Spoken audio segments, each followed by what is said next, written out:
이 순간 고리오 영감은 작은 계단의 출구를 통해서 정문 근처로 나오고 있었다.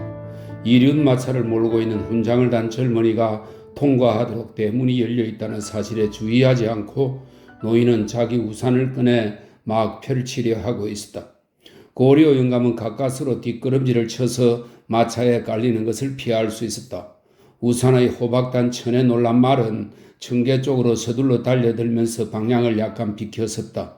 그 젊은이는 환한 표정으로 고개를 돌려 고리오 영감을 쳐다보았고 영감이 밖으로 나가기 전에 그에게 인사를 했는데 그것은 필요로 하는 고리대금 업자에게 마지못해 하는 배려이거나 평판 나쁜 사람에게 불가피하게 표하는 존경의 표시로서 후에 가서는 창피해서 얼굴을 붉히는 그런 식의 인사였다. 고리오 영감은 호의에 넘친 다정한 인사로 그에게 답례했다. 이런 사건들은 번개처럼 재빠르게 일어났다. 너무 신경을 쓴 나머지 자기가 혼자 있지 않다는 것을 알아차리지 못하고 있던 외제는 갑작스럽게 백작 부인의 목소리를 들었다. 아, 막심, 가려고 했군요. 그녀는 약간의 원망이 섞인 비난조로 말했다. 백작 부인은 이륜 마차가 들어온 것에 주의를 기울이고 있지 않았다. 라스티니아크는 급히 고개를 돌려 백작 부인을 보았는데 그녀는 장밋빛 매듭이 달린 하얀 캐시미어 천의 실내복을 맵시 있게 입고 있었고 아침 나절에 파리 여자들이 그렇듯이 머리 손질은 대충 하고 있었다. 아마도 목욕을 한 모양으로 그녀의 몸에서는 향내가 풍겼고 부드럽다고 말할 수 있을 그녀의 아름다움은 더욱더 관능적으로 보였다. 그녀의 두 눈은 촉촉이 물기에 젖어 있었다. 청년들의 눈은 모든 것을 볼 줄 안다. 마치 식물이 공기 중에서 알맞은 자양을 흡입하듯이 그들의 정신은 여자가 발산하는 매력에 결합되는 것이다. 그래서 외제는 그녀의 손에 피어오른 싱싱함을 만져볼 필요도 없이 느낄 수 있었다. 그는 캐시미어 천을 통해 가볍게 벌어진 실내복이 때때로 드러내 보이는 분홍빛 속옷을 보았고 그의 시선은 거기에 머물렀다. 백작 부인에게는 코르셋의 가슴 살대를 댈 필요도 없었다. 허리띠만으로도 그녀의 나긋나긋한 허리가 두드러져 보였고 그녀의 목은 사랑을 유혹하는 듯 했으며 실내화를 신은 그녀의 두 발은 예뻤다. 막심이 키스하려고 그녀의 손을 잡았을 때야 외제는 막심을 얼핏 보았고 백작 부인은 외제를 알아보았다. 아, 당신이군요. 더 라스티냐크씨, 뵙게 되어 반가워요. 그녀는 재치 있는 사람들이 나타내 보일 수 있는 태도로 말했다. 막심은 틈입자를 내 쫓을 만한 의미심장한 태도로 외제인과 백작 부인을 번갈아 쳐다보았다. 아, 참, 이봐요. 저 귀찮은 녀석을 문 밖으로 쫓아내시오. 아나스타지 백작 부인이 막심이라고 부른 건방지고 오만한 청년의 시선에 드러난 분명하게 알아볼 수 있는 표정은 바로 이 말이었다. 그녀는 부지불식간에 여자의 모든 비밀을 드러내는 그런 순종적인 태도로 그 청년의 얼굴을 살피고 있었다. 라스티나크는 그 청년에 대해 격렬한 정오심을 느꼈다. 우선 막심의 곱슬곱슬하게 잘 다듬은 아름다운 금발이 그에게 자신의 머리칼이 얼마나 추한가를 깨닫게 해주었다. 다음으로 막심은 세련되고 깨끗한 장화를 신고 있는 반면에 그의 장화는 걸으면서 조심을 했음에도 불구하고 진흙이 튄 흔적이 남아있었다.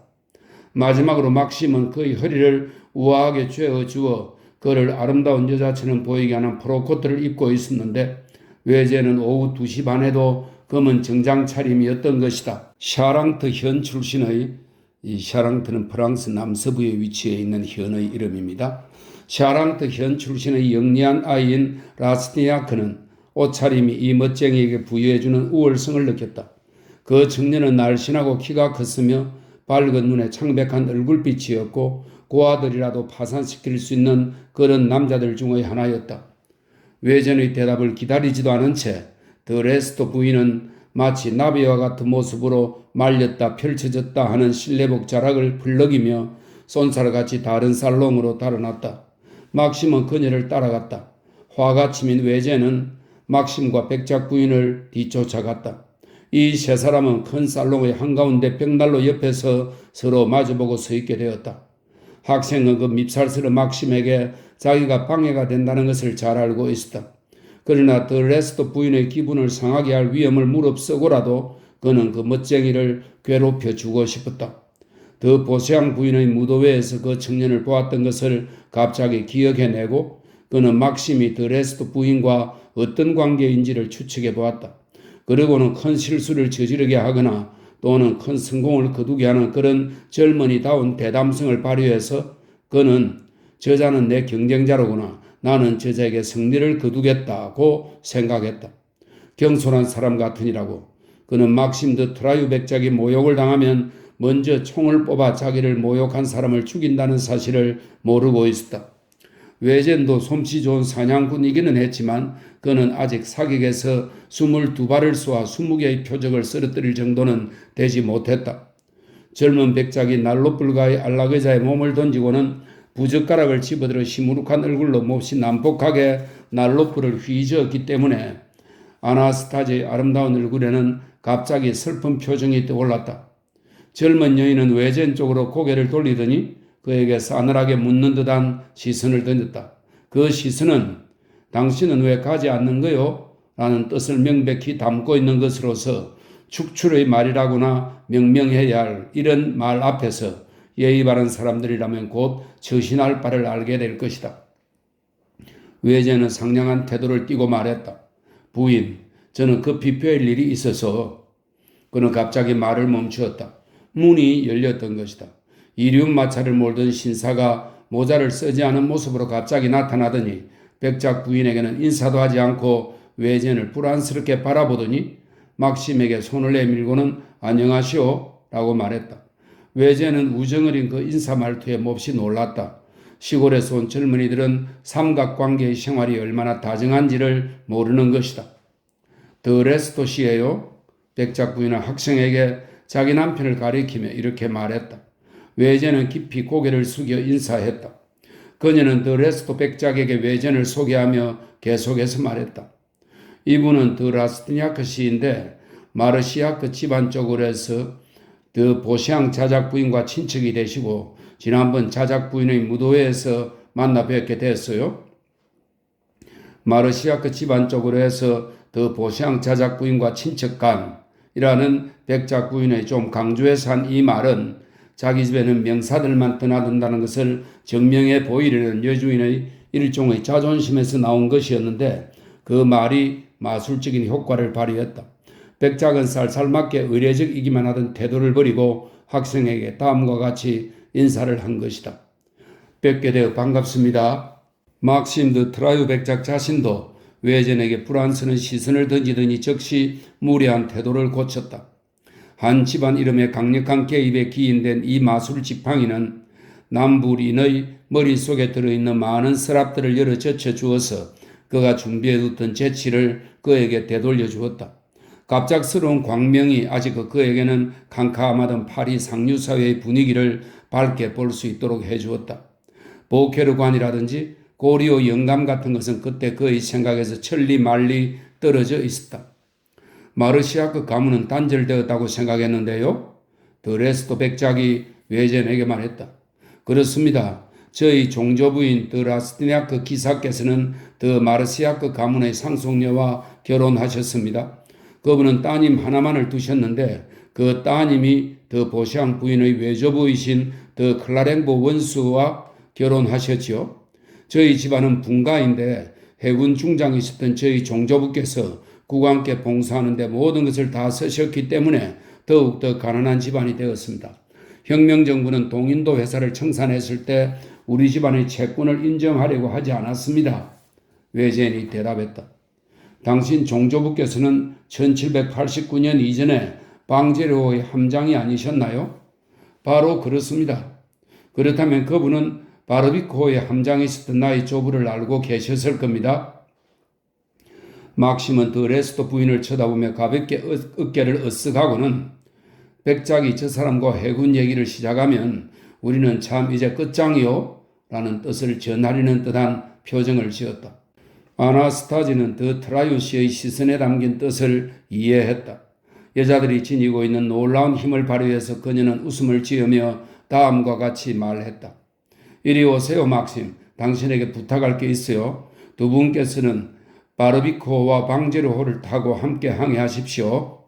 그녀가 일어나서 막심에게 음흉하고 조롱기가 섞인 눈길을 보내자 막심은 그녀와 함께 규방 쪽으로 향해 갔다. 프랑스 의회는 그와 동등한 독일식 멋진 표현이 없지만 신분이 어울리지 않는 이 한 쌍이 방문에 이르자마자 백작은 외제인과의 대화를 중단하고 화가 난 듯이 소리쳤다. 여보, 아나스타지, 가지 말고 여기 있구려. 당신 알지 않소? 곧 올게요. 곧 와요. 잠깐이면 막심에게 부탁할 얘기를 할 수 있어요? 그녀는 남편의 말을 가로막으면서 이렇게 말했다. 그녀는 재빨리 되돌아왔다. 자기들 마음대로 행동할 수 있기 위해서는 남편의 성격을 유심히 살펴서 소중한 신뢰를 잃지 않도록 자기들이 나아갈 수 있는 정도를 인식할 줄 알고, 그래서 일상생활의 사소한 일에서는 결코 남편의 기분을 상하게 하지 않는 모든 여자들과 마찬가지로 백작 부인은 백작의 여조로 미루어 보아 규방에 오래 머물러 있는 것은 안전하지 않다는 것을 알아챘던 것이다. 이런 난처한 상황은 외젠 때문에 비롯된 것이었다. 그래서 백작 부인은 우라가 치미는 듯한 태도로 막심에게 학생을 눈치대 보였고, 막심은 백작과 그의 부인과 외젠을 향하여 아주 신랄한 어조로 말했다. 바쁘신 것들 같은데 방해하고 싶진 않군요. 안녕히 계십시오. 그러고서 그는 나갔다. 가지 말고 있어요, 막심. 백작이 외쳤다. 저녁 식사하러 오세요. 백작 부인은 이렇게 말하고는 또다시 외젠과 백작을 남겨둔 채 살롱으로 막심을 뒤따라갔다. 그들은 드레스토 씨가 외젠을 되돌려 보낼 수 있으리라고 생각하고 꽤 오랫동안 살롱에 함께 머물러 있었다. 라스티니아크는 그 남녀가 웃음을 터뜨리며 얘기를 나누다가 또 잠자코 조용히 머무는 소리를 번갈아 들었다. 그러나 깜찍스런 대학생은 백작 부인을 다시 보고 싶었고, 또 고리오 영감과 그녀의 관계를 알아내기 위해서 재치를 발휘하면서 드레스토 백작의 비위를 맞추기도 하고 그와 토론을 벌이기도 하며 시간을 끌었다. 분명히 막심과 사랑에 빠져 있으며 자기 남편을 좌지우지하는 이 여인이 늙은 제면업자와 은밀한 관계를 맺고 있다는 것이 그에게는 불가사의한 일로 보였다. 그는 이 불가사의의 비밀을 꿰뚫어 보고 싶었고, 그렇게 함으로써 이 뛰어난 파리 여인 위에 절대자로서 군림하기를 희망했다. 아나스타지, 백작이 또다시 자기 아내를 불렀다. 자, 나의 가엾은 막심, 할 수 없군요. 그럼 오늘 저녁에, 그녀가 청년에게 이렇게 말했다. 나지, 당신이 저 어린 녀석을 다시는 드나들지 못하게 하길 바라요. 당신의 실내복이 조금 벌어졌을 때 그 녀석 눈길은 숯불 덩어리처럼 달아오릅디다. 그자는 당신에게 사랑을 고백해서 당신 체면을 위태롭게 할 거요. 그러면 나는 그를 죽여야만 할 테고. 막심이 그녀의 귀에 대고 속삭였다. 미쳤어요, 막심? 오히려 저런 어린 대학생들은 좋은 피뢰침 구실을 하는 것 아니겠어요? 나는 레스토가 꼭 그를 미워하게 만들겠어요? 그녀가 이렇게 말했다. 막심은 웃음을 터뜨리고 나갔는데 백작 부인은 그를 뒤따라가서는 창가에 서서 그가 마차에 올라 말에게 앞발로 땅을 걷어차게 하고 채찍을 휘두르는 모습을 바라보았다. 그녀는 대문이 닫혔을 때에야 되돌아봤다. 여보, 이분의 가족이 사는 영지는 샤랑트 강의 베르테 위에서 멀지 않은 곳이라오. 이분의 종조부와 우리 조부께서는 서로 아는 사이셨고.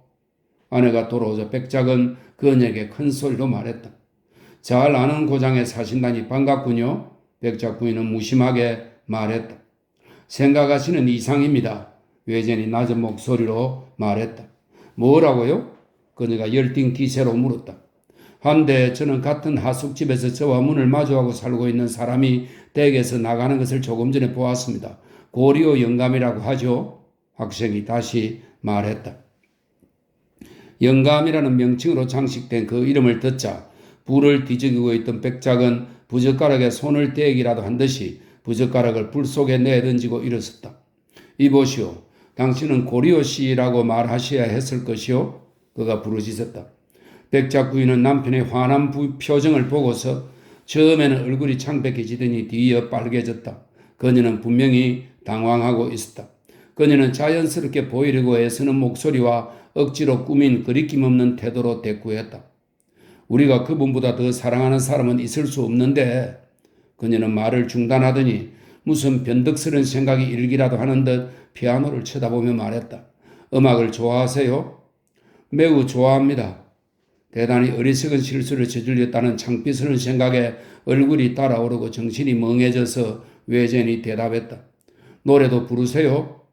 그녀는 피아노로 다가가서 전부 도에서부터 고음부 파까지의 모든 금반을 세차게 두드려 대며 부르짖듯 물었다. 못 부릅니다, 부인. 드레스도 백작은 실내를 이리저리 거닐고 있었다. 그거 유감이군요. 당신에게는 성공의 큰 수단 하나가 없는 셈이군요. 가로 논두 비타레. 백작 부인은 노래를 불렀다.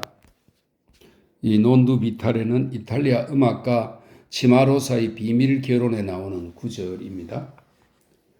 고리오 영감의 이름을 발설함으로써 외제는 마술 지팡이를 휘둘렀지만 그 결과는 더 보세양 부인의 친척이라는 말이 야기한 결과와는 정반대였다.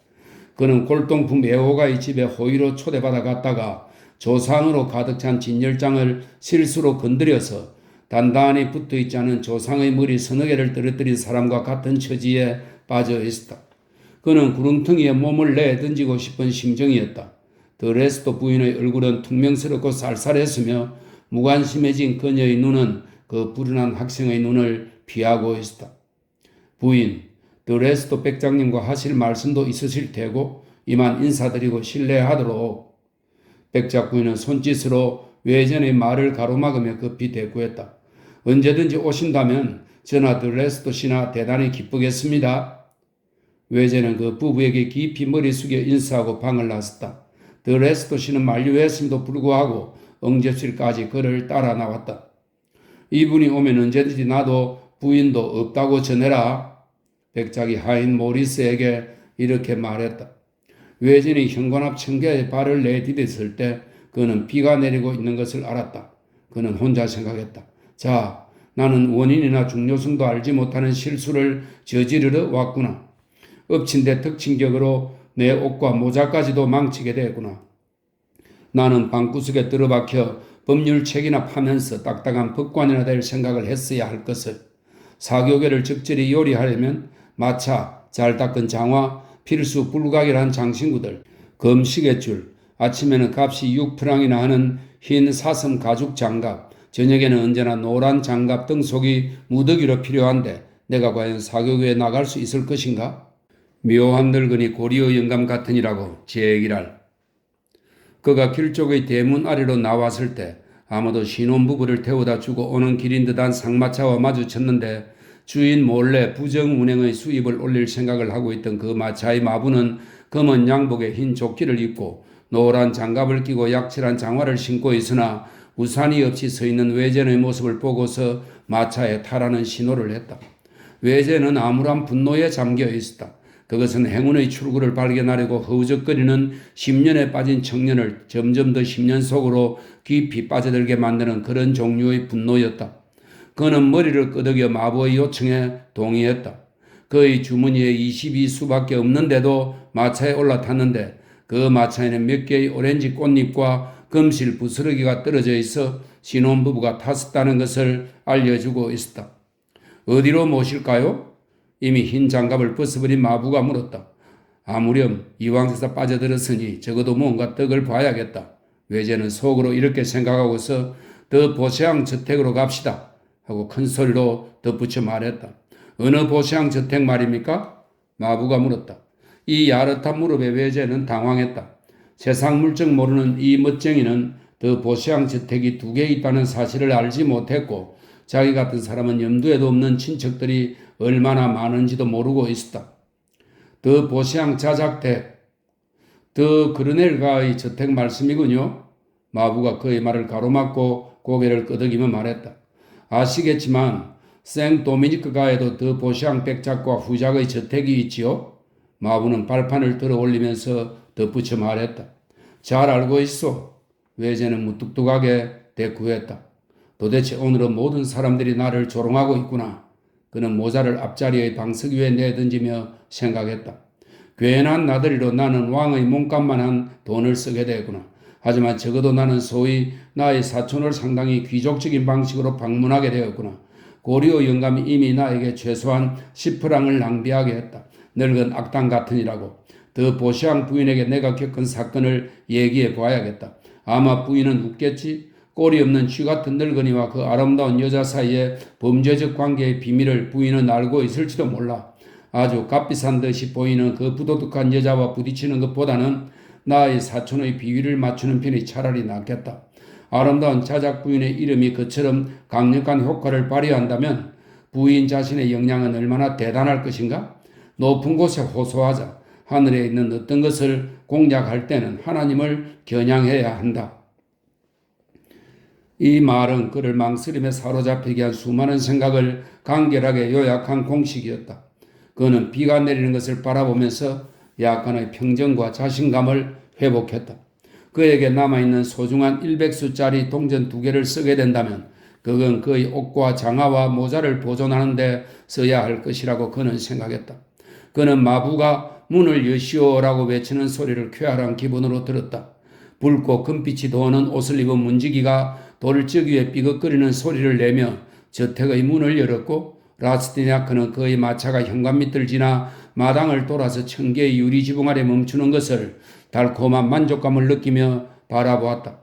가장자리에 붉은 실로 술을 놓은 두터운 푸른색 외투를 걸친 마부가 발판을 펼쳤다. 마차에서 내리면서 외제는 복도로부터 억지로 참는 웃음이 터져나오는 소리를 들었다. 서너 명의 하인이 벌써이 천박한 신혼 마차를 조롱하고 있었다. 학생은 자기가 타고 마차를 거기에 서 있는 파리에서도 가장 멋진 사륜 마차 한 대와 비교해보는 순간 하인들의 비웃음을 깨달을 수 있었다. 그 사륜 마차에는 귀에 장미꽃을 달고 재갈을 꽉 물고 있는 힘찬 말 2필이 매달려 있었는데 머리에 분칠을 하고 넥타이를 단정히 맨 마부가 마치 말들이 달아나기라도 하려는 듯 고삐를 털어쥐고 있었다. 쇼시랑탱의 드레스트 부인 댁 마당에는 26살의 청년이 모는 날렵한 이륜마차가 있었다. 이곳 포브르 생제르맹에서는 대영조의 호사를 보여주는 3만 프랑을 주고도 살 수 없을 마차가 대기하고 있었던 것이다. 도대체 누가 와 있을까? 파리는 남자들이 차지하지 않은 여자들이란 별로 없으며 그런 여왕 같은 여자들 중 하나를 정복하는 것은 몸의 피보다도 비싼 대가가 든다는 것을 뒤늦게야 깨달은 외제는 혼자 생각했다. 제기랄 내 사촌도 자신의 막심 같은 남자를 갖고 있는지 모르겠구나. 그는 죽도록 고통스러운 심정으로 청계를 올라갔다. 그의 모습이 보이자 유리창 달린 문이 열렸다. 거기엔 걸덩이로 비껴줄 때의 당나귀들처럼 엄숙한 모습의 하인들이 있었다. 그가 참석했던 축제는 더 보시앙 저택의 1층에 위치한 대접견실들에서 열렸었다. 초대장을 받고 무도회가 열릴 때까지 사촌을 방문할 시간이 없었기 때문에 그는 아직 더 보시앙 부인이 거처하는 방들에는 들어가 볼 기회가 없었다. 그러므로 그는 탁월한 여인의 마음과 습성을 드러내주는 개인적 우아함의 경의를 이제 처음으로 들여다보려 하는 길이었다. 더 레스토 부인의 살롱이 그에게 비교의 기준을 제공해 준 만큼 그것은 더욱더 흥미로운 연구거리였다. 4시 반에 자작 부인을 만나볼 수 있었다. 5분만 빨라서도 부인은 그녀의 친척을 받아들일 수 없었을 것이다. 파리의 다양한 에티켓을 알지 못하는 외제는 꽃이 가득하고 난간이 금빛이며 붉은 융단이 깔려있는 흰 색조의 큰 계단을 통하여 더 보시앙 부인의 방으로 안내되었다. 그는 부인의 구두 전기를 알지 못하고 있었는데 그것은 파리의 여러 살롱에서 매일 저녁 귀에서 귀로 전달되는 그런 변덕스러운 이야기들 중의 하나였다. 자작 부인은 3년 전부터 포르투갈의 부유하고 유명한 대영주인 다주다 핀투 후작과 친교를 맺고 있었다. 그것은 당사자들에게 너무나 매력이 풍부해서 제3자를 용납할 수 없는 그런 종류의 순수한 결합이었다. 그래서 더 보시앙 자작도 좋든 싫든 간에 그 은밀한 결합을 존중하면서 자신을 대중에게 본보기로 제시하고 있었다. 그 친교가 맺어졌던 초기에 자작 부인을 만나러 2시에 찾아온 사람들은 늘 그녀의 집에서 다주다 핀투 후작을 발견하게 되었다. 더 보시앙 부인은 매우 예법에 어긋나는 것이기 때문에 면회 사절을 할 수는 없었지만 사람들을 아주 냉랭하게 맞았고 자기 방의 코니스만 열심히 쳐다보고 있어서 모두들 자기가 얼마나 부인에게 방해가 되는가를 이해하게 되었다. 2시에서 4시 사이에 더 보시앙 부인을 만나러 가면 그녀에게 방해가 된다는 것을 파리의 모든 사람들이 알게 되자 그녀는 그 시간 동안 완전한 고독을 누릴 수 있었다. 그녀는 더 보시앙 씨와 다주다 핀투 씨와 함께 부폰 극장이나 오페라 극장에 가곤 했는데 더 보시앙 씨는 저세를 아는 사람답게 그들이 자리를 잡은 다음에는 항상 자기 아내와 포르투갈 사람 곁을 떠나는 것이었다. 다주다 씨는 결혼을 하게 되어 있었다. 그는 더 로시피드 집안의 아가씨와 결혼할 예정이었다. 상류 사교계 전체에서 단 한 사람만이 아직 이 결혼 얘기를 모르고 있었는데 그 사람이 바로 더 보시앙 부인이었다. 부인의 친구 몇몇이 그 결혼 얘기를 암시하면 그녀는 친구들이 자신의 행복을 시기하여 방해하려는 것이라고 생각하고서 그런 얘기를 웃어 넘겼다. 그렇지만 결혼은 곧 공표될 예정이었다. 그 포르투갈의 미남은 자작 부인에게 자신의 결혼을 통보해 주려고 왔었지만 아직 감히 단 한마디 말도 꺼내지 못하고 있었다. 왜 못했을까? 아마도 여자에게 그런 최후 통첩을 전하는 것보다 더 어려운 일은 없으리라. 어떤 남자들은 2시간 동안이나 자신의 비탄을 늘어놓은 다음 초죽음이 되어 각성제를 청하는 여자 앞에 있는 것보다는 결투장에서 칼을 들고 자신의 심장을 노리는 남자 앞에 서는 것을 더 편하게 느끼는 것이다. 그래서 이 순간 바늘방석에 앉아 있는 것 같던 다주다 핀투 씨는 어서 자리를 뜨고 싶어 했다. 그는 더 보시앙 부인이 결국 그 소식을 알게 될 것이라고 생각했고 그 애정의 사례를 취급하는 것은 생생한 목소리보다는 서신이 더 편리할 것이므로 나중에 그녀에게 편지를 쓰겠다고 마음먹었다. 자작 부인의 하인이 외젠드 라스티냐크 씨의 방문을 알렸을 때 다주다 핀투 후작은 기뻐서 몸을 부르러 떨었다. 사랑에 빠진 여인은 즐거움을 다양하게 맛보는데 능한 것보다도 의욕을 품는데 더욱더 재주가 있다는 사실을 알아야 한다. 그녀가 막 부림받으려는 순간 그녀는 베르길리우스의 준마가, 이 베르길리우스는 고대 로마의 시인입니다. 그녀는 베르길리우스의 준마가 사랑을 예고해주는 멀리 떨어진 미립자를 냄새 맡는 것보다도 더 재빨리 애인이 짓는 몸짓의 의미를 알아차렸다. 무의식적이고 경미하지만 그러나 꾸밈없이 드러나는 그 끔찍스런 애인의 전율을 더 보시앙 부인은 놓치지 않았던 것이다. 파리에서는 누구의 집을 방문하든지 간에 그 집 사정을 잘 아는 사람들로부터 그 집의 남편 얘기, 아내와 자녀들 얘기를 미리 들어주지 않으면 안 된다는 사실을 외제는 모르고 있었다. 그것은 어리석은 실수를 저지르지 않기 위해서인데 그런 어리석은 실수를 저지른 사람을 궁지에서 끌어내기 위해서 폴란드에서는 당신 마차에 소 5마리를 매시오라는 재미있는 표현이 있다. 그런 불행한 대화의 표현이 아직 프랑스에는 없는데 그것은 아마도 프랑스에서는 실수 끝의 흠구가 하도 엄청나게 퍼지는 까닭에 그런 말이 생길 가능성이 없기 때문일 것이다. 더 레스토 부인 집에서 궁지에 빠져 제 마차에 5마리의 소를 맬 여유도 없이 쫓겨났던 외쟁 같은 인물만이 더 보시앙 부인 집을 방문해서 또다시 촌놈 노릇을 되풀이할 수 있었다. 그러나 그는 더 레스토 부인과 더 트라이오 씨를 끔찍하게 방해했던 반면에 이번에는 다주다 씨를 공경에서 벗어나게 해준 셈이었다. 잘 있어요. 외전이 아담한 작은 살롱에 들어서자 그 포르투갈 남자는 서둘러 문으로 다가가며 말했다. 잿빛과 장밋빛이 도는 그 살롱의 호화로움은 우아함만을 나타내 보이는 것처럼 보였다. 하지만 오늘 저녁에 만나요? 부폰 극장에 가지 않을 거예요? 더 보시앙 부인은 고개를 돌려 후작에게 눈길을 던지며 말했다. 갈 수 없겠어요. 그가 문고리를 잡으며 말했다. 더 보시앙 부인은 일어나서 외제는 그들도 보지도 않은 채 후작을 자기 곁으로 불렀다. 경이로운 호화로움의 성광에 을이 빠진 외제는 아라비아의 전설을 현실로 보는 듯 했고 자기에게는 눈길도 주지 않은 이 여인의 면전에서 몸둘 바를 몰라하며 서 있었다. 자작 부인은 오른손 집게 손가락을 쳐들어 예쁜 동작으로 후작에게 자기 앞의 자리를 가리켰다. 이 동작에는 너무나 강렬한 정열의 압제가 깃들여 있어서 후작은 문고리를 놓고 다가갔다. 외제는 부러움을 느끼며 그를 쳐다보았다. 바로 이 사람이 사륜마차를 타고 온 사람이구나. 도대체 파리 여인의 시선을 끌려면 힘센 말들, 하인들, 그리고 물쓰듯 하는 돈이 있어야 한단 말인가? 그는 혼자 생각에 잠겼다. 사치의 악마가 그의 가슴을 물어뜯었고 돈벌이의 열기가 그를 사로잡았으며 황금의 갈증이 그의 목을 말라붙게 했다. 그는 3개월에 130프랑밖에 만질 수 없었다.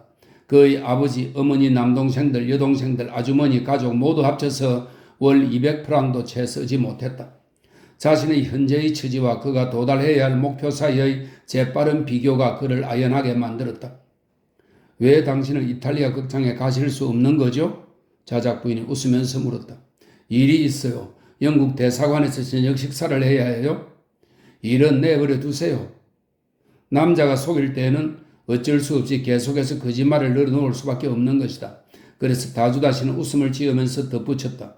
그것이 당신의 요구예요? 예, 물론. 그것이 바로 내가 듣고 싶은 말이었소. 그는 다른 여자라면 누구든 안심시킬 것 같은 예민한 시선을 던지면서 이렇게 대답했다. 그는 자작 부인의 손을 잡아 키스하고 밖으로 나갔다. 외제는 이제 드 보샹 부인이 자기에게 관심을 기울일 것으로 생각하고서 손을 머리로 가져가 머리카락을 매만지면서 인사할 채비를 차렸다. 그런데 그녀는 갑자기 복도로 내닫더니 창가로 달려가서는 다주다 씨가 마차에 오르는 동안 그를 쳐다보는 것이었다. 그녀는 그가 하인에게 내리는 명령에 귀를 기울였고 하인이 더 로스피드 시댁으로 라고 마부에게 명령을 반복하는 소리를 들었다. 이 명령과 다주다가 자기 마차 속으로 들어가는 태도는 이 여인에게 뇌성병력과 같은 충격이어서 그녀는 끔찍한 공포에 사로잡혀 방으로 되돌아왔다. 상류사회에서 가장 무서운 재난이란 이런 종류의 일이다. 자작 부인은 자기 침실로 들어가서 책상 앞에 앉아 예쁜 종이를 꺼내서 다음과 같이 썼다. 영국 대사관이 아니라 로슈피드 댁에서 저녁 식사를 하시는 경우에는 저에게 해명이 있으셔야 합니다. 기다리겠습니다. 손이 경련을 일으키며 떨려서 잘못 쓰인 글자 몇 개를 고쳐 쓴 다음 그녀는 클레르드 보르고니를 뜻하는 C자를 써넣고 베일을 울렸다. 즉시 달려온 하인에게 그녀는 말했다. 자크, 7시 반에 더 로슈피드 시댁에 가서 다주다 후작을 찾아라. 후장님이 거기 계시거든. 답장은 요구하지 말고 이 쪽지를 그분에게 전달하도록 해라. 그분이 거기 안 계시면 이 편지를 그대로 가지고 돌아오너라. 자작 부인님, 살롱에서 손님이 기다리고 계십니다. 아, 그렇지. 그녀는 문을 밀면서 말했다. 몹시 거북스러움을 느끼기 시작한 외제는 마침내 자작 부인의 모습이 나타나는 것을 보았다. 부인은 그의 심금을 울리는 감동적인 어조로 말했다. 미안해요. 몇 자 쓸 것이 있었어요. 이제는 아주 한가롭게 당신을 만날 수 있군요. 그녀는 자기가 무슨 말을 하고 있는지도 몰랐다. 왜냐하면 그녀는 속으로 이런 생각을 하고 있었기 때문이다. 아, 그 사람이 더 로슈피드 양과 결혼하려고 하는구나. 하지만 마음대로 될까? 오늘 저녁 그 결혼이 깨어질 거야. 아니면 나는 어쨌든 내일이면 그것이 결말이 나겠지. 사촌 누님, 외전이 대꾸했다. 뭐라고요? 자작 부인은 이 학생을 얼어붙게 만드는 오만한 시선을 던지며 말했다. 외제는 뭐라고요? 라는 그의 말 뜻을 이해했다. 그는 3시간 전부터 하도 많은 것을 배우고 난 길이어서 잔뜩 경계심을 품고 있었다. 부인, 그는 얼굴을 붉히며 다시 말하였다. 그는 머뭇거리다가 계속해서 말했다. 용서해 주십시오. 저는 많은 후견이 필요해서 친척 관계의 조그만 실마리라도 붙잡아야 할 처지입니다. 더 보시앙 부인은 미소를 지었지만 그것은 쓸쓸한 미소였다. 그녀는 벌써 자기 주위에 밀어닥치는 불행을 느끼고 있었던 것이다. 부인께서 저희 집안이 처해 있는 상황을 아신다면 자기 대자의 주위에서 기꺼이 장애물을 제거해주는 그런 전설의 요정 역할을 해주실 것으로 믿습니다. 그는 계속해서 이렇게 말했다. 그런데 사촌, 내가 무슨 일에 도움을 줄 수 있을까요? 그녀가 웃으면서 말했다.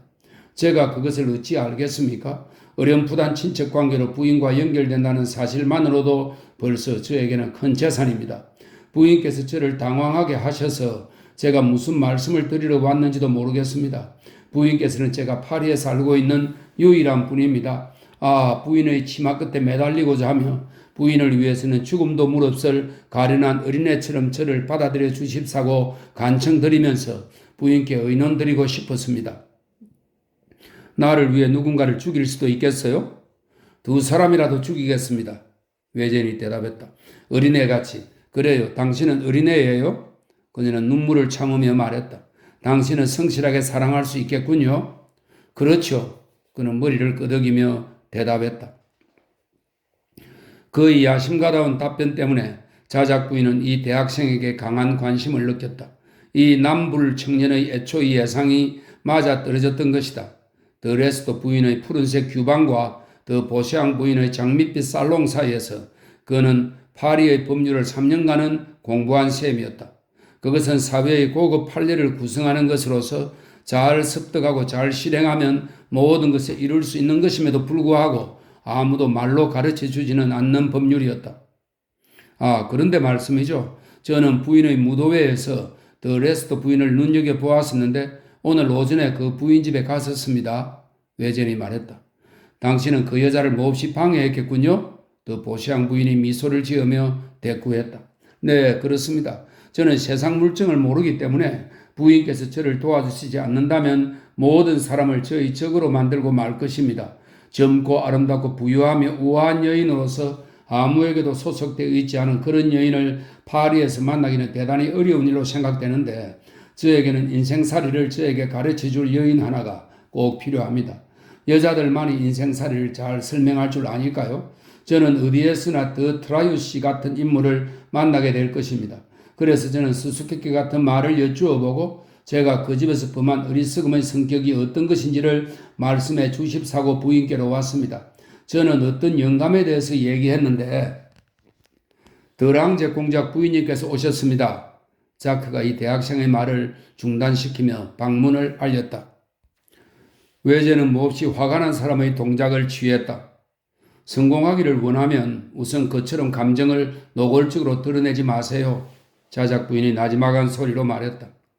안녕하세요. 그녀는 일어서서 공작 부인 앞으로 가더니 마치 친자매에게 하듯이 다정스러운 감정을 나타내어 두 손을 잡으면서 말했고 공작 부인은 더없이 귀염성 있는 교태로 거기에 화답했다.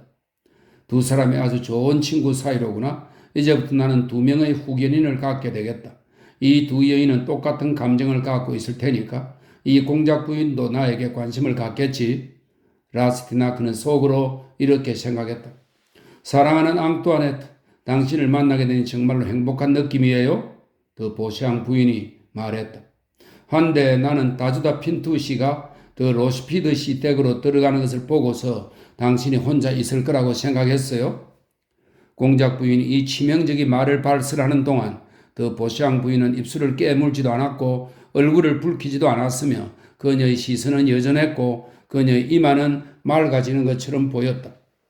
손님이 계신 줄 알았더라면 공작 부인은 외젠 쪽으로 고개를 돌리며 덧붙여 말했다. 이분은 외젠 드 라스티나크 씨로 나와는 친척간이에요. 그런데 당신은 몽리브 장군의 소식을 들었나요? 세리지가 어제 나에게 그분을 통 볼 수 없다고 말하더군요. 그분이 오늘 당신 댁에 오셨었나요? 자작 부인이 이렇게 말했다. 더 몽리브 씨에게 정신없이 빠져 있으나 그로부터 버림받은 것으로 알려져 있는 공작 부인은 가슴을 찌르는 이 질문의 날카로움을 느끼고는 그이는 어제 엘리제 궁에 있었대요? 라고 대답하면서 얼굴을 붉혔다. 근무였겠죠? 더 보시앙 부인이 말했다. 글라라, 내일 다주다 핀투 씨와 더 로시피드 양의 결혼 공시가 있다는 것을 당신은 알고 있죠? 심술구즘이 흘러넘치는 시선을 던지며 공작 부인이 다시 말했다. 이 일격은 너무나 격렬한 것이어서 자작 부인의 얼굴이 햇색해졌으나 그녀는 웃으면서 대답했다. 어리석은 자들이 즐기는 뜬소문일 뿐이죠. 무엇 때문에 다주다 씨가 포르투갈의 가장 뛰어난 가문의 이름을 로시피드 집안으로 끌고 가겠어요? 로시피드 가문은 기껏 엊그제서야 귀족이 된 사람들인데. 그렇지만 베르트는 20만 프랑의 연수를 가져갈 거라더군요. 다주다 씨는 그런 계산을 하기에는 너무 부자지요. 하지만 이보세요. 더 로시피드 양은 매력적이에요? 요는 그이가 오늘 그 집에서 저녁 식사를 한다는 거예요. 결혼 조건이 모두 정해졌답니다. 당신이 그렇게 모르는 것이 나에게는 정말로 놀라운 일이에요. 그런데 당신은 어떤 실수를 했죠? 더 보시앙 부인이 외젠에게 물었다. 앙뚜아네트, 이 가엾은 청년은 사교교에 갓 들어왔기 때문에 우리가 하는 얘기를 전혀 이해하지 못해요. 그에게 잘 대해주세요. 그리고 아까 얘기는 내일로 미룹시다. 내일이면 알다시피 모든 것이 공식적으로 될 테니까 당신의 말은 분명히 비공식적인 것이 될 수 있겠죠. 공작 부인은 외제인에게 거만한 눈길을 돌렸는데 그것은 이 청년을 발끝부터 머리끝까지 휩싸서 그를 납작하게 만들어 무의 상태로 만들어 놓는 그런 눈길이었다. 부인, 저는 연유도 모르고서 드레스도 부인의 가슴에 비수를 꽂았습니다. 연유도 몰랐다는 것이 바로 저의 실수였습니다. 두 여인의 애정어린 말 속에 감춰진 신랄한 야유를 알아챘던 이 학생은 재치를 10분 발휘하며 말했다. 사람들은 비밀을 알면서 자기들에게 악행을 가해오는 자들을 두려워하면서도 계속해서 만납니다. 반면에 자신이 가한 상처의 깊이도 모르면서 상처를 입히는 자는 바보로 취급됩니다. 그런 사람은 아무것도 이용할 줄 모르는 서툰 인간으로서 모든 사람들의 경멸을 받게 됩니다. 더 보시앙 부인은 이 학생에게 다정함이 흘러넘치는 듯한 시선을 던졌는데 그 시선에는 관대한 마음을 지닌 사람의 감사와 위엄이 동시에 깃들여 있었다. 이 시선은 진정제와도 같아서 조금 전에 공작 부인이 그를 훑어보았던 경매 집달리와 같은 눈길로부터 받았던 이 학생의 마음의 상처를 어느 정도 진정시켜 주었다. 외제는 계속해서 얘기했다. 제가 드레스도 백작의 호의를 얻고 난 후였음을 생각해 보십시오. 그는 겸손하면서도 짓궂은 태도로 공작 부인 쪽을 돌아보며 말했다. 왜냐하면 이 점을 부인께 꼭 말씀드려야겠는데 저는 아직 외롭고 가난한 보잘것없는 학생에 불과하니까요. 그런 얘기하지 마세요. 드라스티니아크씨, 우리네 여자들도 아무도 원하지 않는 것은 결코 원하지 않는 법이니까요. 설마 저는 22살에 불과합니다만 이 22살이라고 말하는 이유는 라스티나크가 자기 나이를 1살 올려서 말하고 있는 것을 설명한다고 하네요. 설마 저는 22살에 불과합니다만 제 나이에 닥치는 불행은 감내할 줄 알아야 합니다. 그런데 저는 참회를 하러 왔습니다. 그리고 이보다 더 아름다운 구회실에서 무릎을 꿇을 수는 없을 것입니다. 사람들은 한 곳에서 죄를 짓고 다른 곳에서는 참회를 하는 것이죠. 공작 부인은 거의 반종교적인 은사에 냉랭한 태도를 취했고 그런 나쁜 취미를 금지시키려는 듯 자작 부인에게 말했다. 이분은 지금 더 보시앙 부인은 자기 친척과 공작 부인에 대해 허심탄회하게 웃음을 터뜨리며 말했다. 그래요. 저 사람은 지금 막 왔고 자기에게 좋은 취미를 가르쳐줄 여교사를 찾는 거라오. 외제인이 다시 말했다. 공작 부인님, 우리들을 매혹시키는 것의 비밀을 알고자 하는 것은 자연스러운 일이 아닙니까? 자, 그런데 나는 지금 저 여자들에게 꼭 동네 이발쟁이 같은 말을 하고 있구나 하고 외제는 속으로 생각했다. 그런데 내가 알기로는 드레스도 부인은 더 트라이어스의 수하인데 공작 부인이 이렇게 말했다. 부인, 저는 그 사실을 전혀 모르고 있었습니다. 그래서 경솔하게도 저는 그들 사이로 뛰어들었습니다. 결국 저는 남편과는 꽤 무난하게 얘기를 나누었고 아내도 한동안은 저를 묵인했습니다. 그런데 저는 그들 부부에게 제가 어떤 남자를 알고 있다는 사실을 얘기할 생각을 했습니다.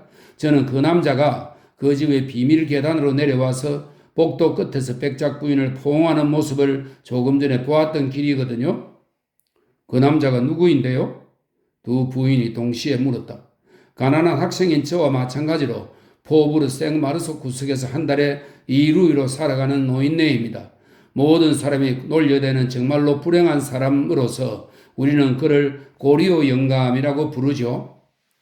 그런데 당신은 정말 어린애 같군요. 드레스도 부인은 고리오의 딸이에요? 자작 부인이 소리쳤다. 제면업자의 딸이죠. 그 여자는 죄가업자의 딸과 같은 날에 궁정의 소개를 받았었죠. 클라라, 그 일 기억나세요? 그때 국왕께서는 웃음을 지으시더니 밀가루에 대해 라틴어로 농담을 하셨었죠. 어떤 사람들이라고 하셨더라? 사람들, 공작 부인이 말했다. 같은 밀가루의 사람들, 외제인이 대답했다. 바로 그거예요. 공작 부인이 말했다. 아, 그이가 그녀의 아버지군요? 학생이 끔찍하다는 표정을 지으며 다시 말했다. 물론이에요. 그 사람에게는 딸이 둘 있는데 둘 다 아버지를 부인하다시피 하고 있음에도 불구하고 그는 딸들을 미친 듯이 사랑한답니다. 둘째 딸은 더 뉘싱겐 남작이라는 독일 이름의 은행가와 결혼하지 않았나요? 그 여자 이름이 델핀 아니던가요? 오페라 극장의 측면 간막이 좌석을 갖고 있고 부폰 극장에도 오는 금발 여자로 다른 사람들 눈에 띄려고 큰 소리로 웃는 여자 맞지요? 자작 부인이 드랑제 부인을 쳐다보며 말했다. 공작 부인이 미소를 지으며 대꾸했다. 한데 이봐요. 나는 당신이 놀랍군요. 도대체 당신은 그 많은 사람들에게서 왜 그렇게 신경을 쓰죠? 아나스타지 양의 밀가루를 뒤집어 쓰려면 레스토가 그랬던 것처럼 미친 듯이 사랑에 빠져야 했을 거예요. 레스토는 좋은 장사꾼은 못 될 거야. 그 여자는 더 트라이오시의 소나기에 잡혀 있어서 신세를 망치고 말 거야.